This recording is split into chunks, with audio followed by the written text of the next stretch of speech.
जून की तपती दोपहर थी। घरों के दरवाजे बंद और गलियां सुनसान थी। मैं छुट्टियों में अपनी नानी के घर आया हुआ था। जहां गर्मियों की दोपहर में लोग घरों से बाहर निकलना पसंद नहीं करते थे, वहीं हम बच्चे घर पर टिकते ही नहीं थे। हम सभी की शरारतें कुछ ज़्यादा ही बढ़ती जा रही थीं। घर के तो घर के, गांव के लोग भी हमारी बढ़ती शरारतों से परेशान हो चुके थे। हमारी शरारतों की वजह से घर वालों ने हमें सुधारने के लिए एक निर्णय लिया। पहले हमें शरारतों के अलावा घर के कामों में हाथ बटाने के बारे में शिक्षा दी गई। मामा जी हम सभी बच्चों को समझा रहे थे कि तभी मामी जी ने ताना दिया कि ये लोग हिलकर पानी तो पीते नहीं हैं, काम क्या खाक करेंगे। मामी जी की ये बात हम सबके दिल को छू गई और सचमुच हमें ख्याल आया कि हम आखिर काम क्यों नहीं करते। हिलकर पानी पीने में अपना क्या खर्च होता है। इसलिए हमने तुरंत हिल हिलाकर पानी पीना शुरू किया। सबके हिल हिलकर पानी पीने का नतीजा ये हुआ कि एक दूसरे को धक्का लगा। फिर पानी की सुराही और मटकों के पास ही हम बच्चों के बीच पानीपत का युद्ध छिड़ गया। कुछ मटकियां टूटते टूटते बची और कुछ सुराही लुढ़की और सबके कपड़े भीगे सो अलग।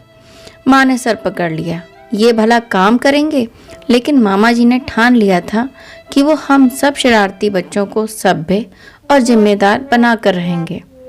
उन्होंने आर्मी के कमांडर की तरह हम सबको हिदायत दी, जो काम नहीं करेगा उसे रात का खाना हरगिज नहीं मिलेगा। हम सब काम करने को तैयार हैं, काम बताए जाएं, हमने दुहाई दी। अब मामा जी ने हम सबको कामों की लिस्ट बताई, जो कुछ इस प्रकार थी कि आंगन में एक दरी पड़ी है, उसको झाड़कर साफ करना है। आंगन में झाड़ू लगानी है क्योंकि वहाँ काफ़ी कूड़ा हो गया है जो तुम लोग फैलाते रहते हो, और पौधों को पानी देना है। साथ ही मामा जी की कही आखिरी लाइन ने तो हम सबके जोश को 4 गुना और बढ़ा दिया। वो ये कि हमें इन सब कामों के लिए तनख्वाह मिलनी थी। हे ईश्वर, अब तो इस घर में बाढ़ आएगी, माँ ने कहा। लेकिन हम लोग तो तनख्वाह के सपने देखते हुए काम में जुट गए। सबसे पहला काम दरी साफ करना था, तो सभी बच्चे दरी की तरफ लपके चारों कोनों से पकड़कर उसे झटकना शुरू किया। कुछ बच्चों ने 2-4 लकड़ियां लेकर धुआंधार पिटाई शुरू कर दी। अब चारों तरफ धूल ही धूल थी। पूरा घर धूल से अट गया। खांसते खांसते सब लोग बेदम हुए जा रहे थे, और आलम यह था कि फर्श की भी सारी धूल अब दरी पर ही दिखाई दे रही थी। हमारी इस हरकत के बाद हम सबको आंगन में निकाल दिया गया। आंगन में पहुंचते ही सबको अगला काम याद आ गया, आंगन में झाड़ू देना। फिर क्या था, सबके सब झाड़ू लेने के लिए लपके। लेकिन झाड़ू तो एक थी और उम्मीदवार बहुत ज़्यादा। फिर क्या, बेचारी झाड़ू के पुर्जे पुर्जे उड़ गए। जितनी सीखें जिसके हाथ पड़ी वह उनसे ही उल्टे सीधे हाथ मारने लगा। फिर अचानक दिमाग में ये ख्याल आया कि अगर आंगन में थोड़ा पानी छिड़क दिया जाए तो धूल कम उड़ेगी।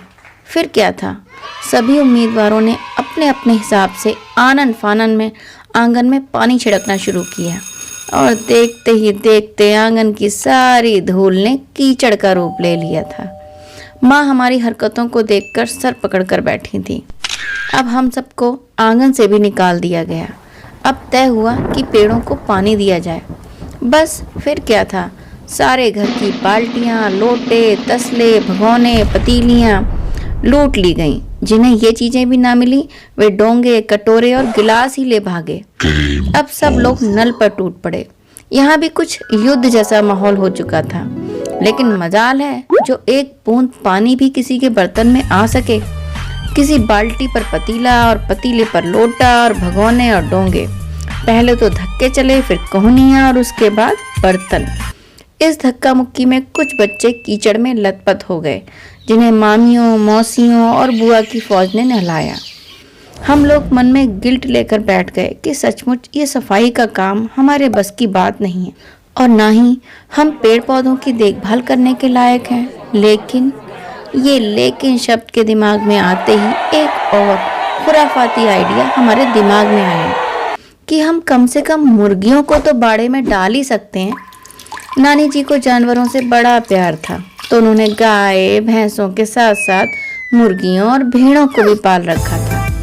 मुर्गियों को बाड़े में भेजने का ख्याल आते ही हम सब ने बांस की छोटी बड़ी लकड़ियां जो हाथ लगी लेकर मुर्गियों को हाँकना शुरू किया।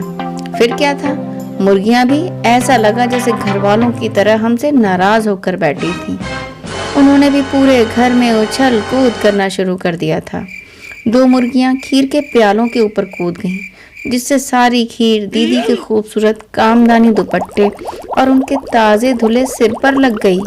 एक मुर्गी दाल की पतीली में छपाक मारकर भागी और इस तरह से फिसली कि सारी कीचड़ मौसी जी के मुंह पर पड़ी, जो बैठी हुई हाथ मुंह धो रही थी। सारी मुर्गियां बेनकेल का ऊंट बनी चारों तरफ दौड़ रही थीं। एक भी दड़बे में जाने को राजी न थी। अभी ये भागदौड़ चल ही रही थी कि न जाने हम में से किसी को ये सूझी कि भेड़ों को भी दाना खिला दिया जाए। दिन भर की भूखी भेड़ें दाने को देखकर ऐसे झपटी कि उन्हें पकड़ना नामुमकिन हो गया।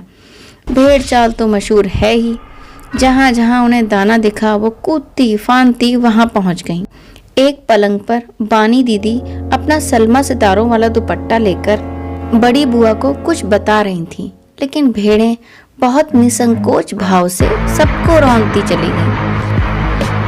इतने में भेड़ों की निगाह सब्जी वाली पर पड़ी, जो दालान में बैठी सब्जी तौल तौल कर रसोइयों को दे रही थी। वह अपनी सब्जी का बचाव करने के लिए सीना तान कर उठ गई। आपने कभी भेड़ों को मारा होगा तो अच्छी तरह देखा होगा कि बस ऐसा लगता है जैसे रुई के तकिए को कूट रहे हों। भेड़ को चोट ही नहीं लगती। बिल्कुल ये समझकर कि आप उससे मजाक कर रहे हैं, वह आप ही पर चढ़ बैठेगी। और हुआ भी वही। भेड़ ने आओ देखा न ताओ और सारी सब्जी गपागप अपने पेट में ठूंसने लगी। इधर प्रलय मची थी, उधर दूसरे बच्चे भी लापरवाह नहीं थे।